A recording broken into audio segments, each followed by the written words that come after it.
ঢাকার রাজপথ কাঁপায় দেওয়ার মতো শক্তি কিন্তু ঐক্যবদ্ধ বাংলাদেশ জোটের আছে। এটা মাথায় রাখতে হবে তারেক রহমানকে। আপনাকে হুঁশিয়ার করছি, আপনাকে সতর্ক করছি। আপনি যদি সত্যিই বাংলাদেশ চালাইতে চান, নেতৃত্ব দিতে চান, আপনার এই নব্য আওয়ামী ফ্যাসিবাদ আপনার দলের ভিতরে যারা হচ্ছে তাদেরকে যদি নিয়ন্ত্রণ করতে না পারেন, তাহলে আপনি সিভিয়ারলি ফেল করবেন এবং আপনার পতন আওয়ামী লীগের হাসিনার থেকেও খারাপ পতন হবে সামনের দিনগুলোতে। আমরা এই ধরনের সিচুয়েশনে 61,000 ভোট পাইছি। আপনারা শুধু বিবেচনা করে দেখেন যেই লেভেলের ভয়, টাকা, লেনদেন এই ক্যাম্পেইন আমাকে করতে হয়েছে। সেইখানে আমরা বোধ করছি যে বাংলাদেশকে এই ভয়ের রাজনীতি মুক্ত একটা জায়গা আমরা তৈরি করতে চাই। কেউ কাউকে ভয় দেখিয়ে ভোট দিতে বাধ্য করবে না। ভোট দেওয়ার পরে তার বাড়িতে রামদা পাঠানো হবে না। আজকে সকালে আমার সাথে এসে বাড়িতে লোকজন দেখা করে গেছে, এলাকায় থাকতে পারছে না, রামদা পাঠিয়েছে রাতের বেলা। ছেলেপেলেরা সবাই পলাতক, হাজার হাজার লোকজন পলাতক। বরিশালে, ঢাকায় চলে গেছে, স্পিড বোটে বের হয়ে চলে গেছে। লোকদেরকে এরকম শত শত লোকদেরকে আমাদেরকে পার করে দিতে হয়েছে। তো এটা তো আওয়ামী লীগের সময় আমরা দেখছি। এবং একই লোক, এই বিএনপির লোকজন যারা আজকে গুন্ডামি মাস্তানি করতেছে, এরাই কিন্তু ধান খেতে পাট খেতে গত 16 বছর ছিল। এই জালেমদের, আজকে মজলুমদেরকে নিজেদের নির্যাতনের শিকার হওয়ার পরেও, নিজেরা মজলুম থাকার পরেও 16 বছর যে আবার জালেম হয়ে উঠতেছে, একই জুলুম করতেছে, তারা ভুলে গেছে 24-এর গণ আন্দোলনের কথা। ভোটের পার্সেন্টেজ আর শতাংশের পার্সেন্টেজ যাই হোক, ঢাকার রাজপথ কাঁপায় দেওয়ার মতো শক্তি কিন্তু ঐক্যবদ্ধ বাংলাদেশ জোটের আছে। এটা মাথায় রাখতে হবে তারেক রহমানকে এবং বিএনপিকে।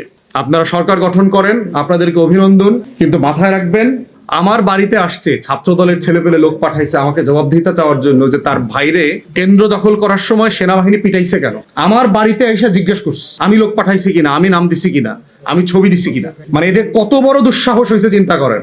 এই বিএনপির ফ্যাসিবাদীদের, নতুন ফ্যাসিবাদ যেগুলো দেখতে পাচ্ছি, এরপর কর্মীদের কি অবস্থা। তাহলে আমাদের বক্তব্য খুব পরিষ্কার। আমরা গণমাধ্যমের ভাইদেরকে বলবো যে আপনারা রাষ্ট্রের হয়ে, জনগণের হয়ে যেটা করছেন সেটা তো অবশ্যই আপনারা করে যাবেন। আর এই নির্বাচনের চটদখল যেটা, এটা নির্বাচনী চটদখল বলবো আর কি, যে এই রকম চটদখলের নির্বাচন করে যারা ক্ষমতায় যাচ্ছেন তারা দয়া করে 24 ভুলে যাবেন না। আজকে আপনি এখানে চট দখল করে আমার চট নিয়ে গেছেন দখল করে, এর মানে এটা না যে 61,000 লোক চুপচাপ বসে থাকবে। তাদের ভিতরে যে ক্ষোভ তৈরি হয়েছে, তারা নিজের চোখে দেখতে পেয়েছে তাদের চোখের সামনের বিজয় কিভাবে ছিনিয়ে নেওয়া হয়েছে চুরি বাটপারি করে।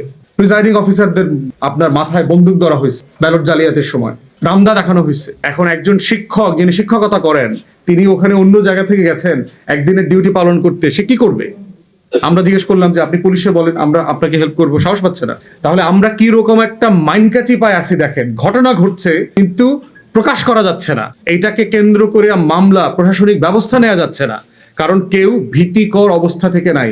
একজন ঢাকায় থাকে, পরিবার তো গ্রামে থাকে, গ্রাম জ্বালায় দিয়ে আসছে, বাড়ি ভাঙে দিয়ে আসছে। নোয়াখালীতে দেখছেন একজন মাকে ধর্ষণ করে আসছে, একই জুলুম। 18 সালে তো একই জায়গায় একই ঘটনা ঘটেছে। তখন ঘটেছে যে কেন ধানের শীষে ভোট দিছে সেই জন্য আওয়ামী লীগের সন্ত্রাসীরা গিয়ে গণধর্ষণ করে আসছে।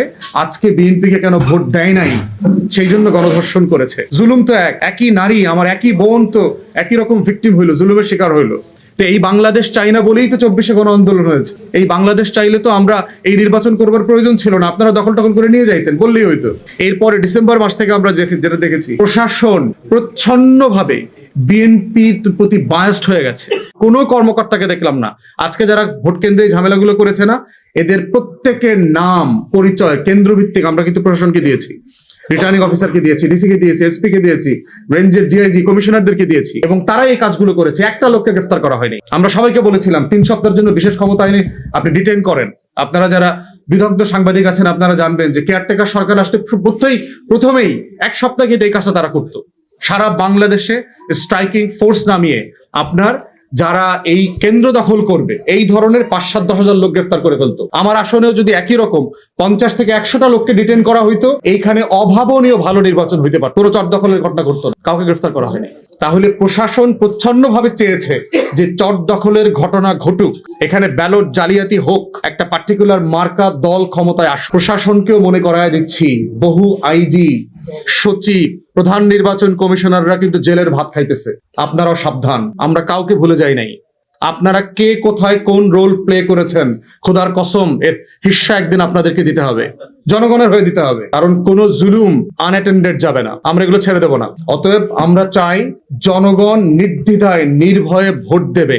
ভোট চুরির এই কালচার, চট দখলের রাজনীতি এবং নির্বাচন, এগুলো বন্ধ হইতে হবে। একটা জাতির জন্য এটা খুব লজ্জার যে 55 বছর পরে এসে সে মানুষের মন জয় করে ভোট চাইতে পারে না, তাকে রামদার ভয় দেখায় ভোট চাইতে হয়, কারণ সে জানে সে ভোটে সে জিতবে না। ভোট দেওয়ার পরে আবার জবাবদিহিতা পাঠায়, মোটরসাইকেল পাঠায়। ভোটের আগের দিন আমার অফিস ভেঙে দিয়ে গেছে, আমার এলাকা, আমার গ্রাম, আমার বাজার। তাহলে এরা কি পরিমাণ ফ্যাসিবাদী হয়ে উঠেছে ইতিমধ্যে, এদের দুঃসাহস কত বড় বেড়েছে। অতএব আমরা চাই বাংলাদেশটা বদলে যাক। জনাব তারেক রহমানকে আহ্বান করছি, যে 31 দফার উপরে ভিত্তি করে আপনি বাংলাদেশ বদলাবেন বলে ওয়াদা করেছেন, আমরা সেটা কাগজ কলমে না, আমরা অ্যাকশনে দেখতে চাই। আপনার দলের গুন্ডা, মাস্তান, চাঁদাবাজ, সন্ত্রাসীদেরকে আপনি কিভাবে ডিল করবেন তার উপরে ডিপেন্ড করবে আপনি ক্ষমতায় গভর্নেন্সে সফল হবেন কি হবেন না। আপনার দলের এই ক্রিমিনাল গ্যাংদেরকে যদি আপনি নিয়ন্ত্রণ করতে না পারেন, আপনি নিশ্চিত থাকেন আপনার জন্য ভয়াবহ ভবিষ্যৎ অপেক্ষা করছে। এই জন্য এটা আপনাকে অন রেকর্ড ওয়ার্ন করে দিয়ে গেলাম। বাংলাদেশ 24-এর আগের বাংলাদেশে ফিরবে না। তরুণরা, পেশাজীবীরা, মোবাইল ফোন, ইন্টারনেট ব্যবহারকারীরা আগের বাংলাদেশের রাজনৈতিক পুরাতন বন্দোবস্ত মেনে নেবে না, নাই। অতএব আমরা চাই বাংলাদেশটা সবার হোক, ন্যায্যভাবে হোক, সাংবিধানিক হোক। আমরা যেন সবাই ভোটাররা ন্যায্যভাবে তার মতামত দিতে পারি। দেওয়ার পরে যেন আমার মতামতের জন্য কেউ কাউকে ভয়ের সম্মুখীন হতে না হয়, এলাকা ছাড়া হতে না হয়।